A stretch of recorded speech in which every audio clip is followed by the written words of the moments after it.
Assalamualaikum warahmatullahi wabarakatuh. Kami dari kelompok 1 ingin memaparkan tentang pembelajaran PJBL PAUD inklusif dengan anggota kelompok yaitu pertama Septiani dengan NIM 22070031 dan saya Sinsin Siti Maratul Hasana dengan NIM 22070031. Yang pertama ada konsep pendidikan inklusif. Konsep pendidikan inklusif adalah sistem pendidikan yang terbuka untuk seluruh peserta didik, termasuk anak berkebutuhan khusus atau ABK. Yang kedua ada prinsip pendidikan inklusif. Yang pertama ada prinsip pemerataan dan peningkatan mutu. Yang kedua prinsip kebutuhan individu. Yang ketiga prinsip kebermaknaan. Yang keempat prinsip berkelanjutan. Dan yang terakhir ada prinsip keterlibatan. Selanjutnya ada project based learning. Pembelajaran berbasis proyek atau project based learning atau juga disebut dengan PJBL adalah metode belajar yang mengajak anak untuk terlibat aktif dalam kegiatan nyata yang bermakna.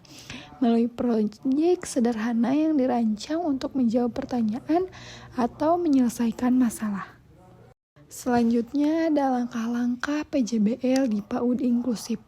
Yang pertama harus menentukan tema proyek. Yang kedua perencanaan bersama anak. Yang ketiga pelaksanaan proyek. Yang keempat presentasi dan refleksi. Dan yang kelima ada evaluasi dan dokumentasi. Baik, selanjutnya di sini ada prinsip penerapan pembelajaran project based learning, di mana yang pertama itu setiap anak akan diberikan kesempatan yang setara untuk dapat terlibat dalam proyek yang dilakukan di sekolah. Yang kedua, guru berperan sebagai fasilitator yang akan mendampingi proses belajar anak. Dan yang ketiga, kegiatan proyek dirancang secara fleksibel agar bisa menyesuaikan dengan kebutuhan dan kemampuan anak. Dan yang keempat, proyek dilakukan secara berkelompok untuk mendorong interaksi sosial. Dan yang selanjutnya itu ada manfaat pembelajaran PJBL. Yang pertama meningkatkan kerjasama antar anak, di mana baik anak yang normal maupun anak yang berkebutuhan khusus mereka akan belajar bekerja sama dengan teman yang berbeda kemampuannya. Ini akan melatih rasa empati, saling menghargai dan membantu antara satu sama lainnya. Yang kedua itu meningkatkan kemandirian dan tanggung jawab, di mana anak akan terlibat langsung dalam proses proyek. Mereka belajar bertanggung jawab atas tugasnya walaupun dengan kegiatan yang sederhana.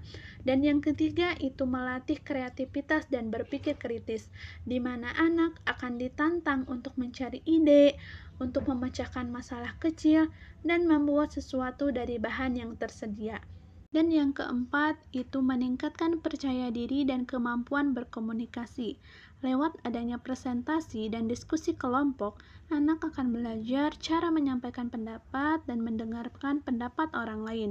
Yang kelima itu memberikan pengalaman belajar yang bermakna, di mana anak akan belajar dari pengalaman yang nyata ataupun secara langsung, bukan hanya materi ataupun teori.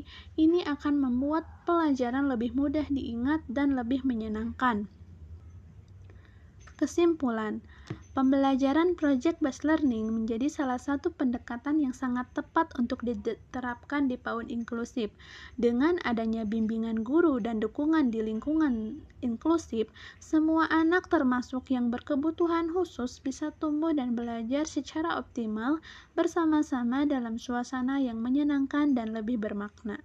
Sekian yang bisa kelompok kami sampaikan, kurang lebihnya mohon maaf. Wassalamualaikum warahmatullahi wabarakatuh.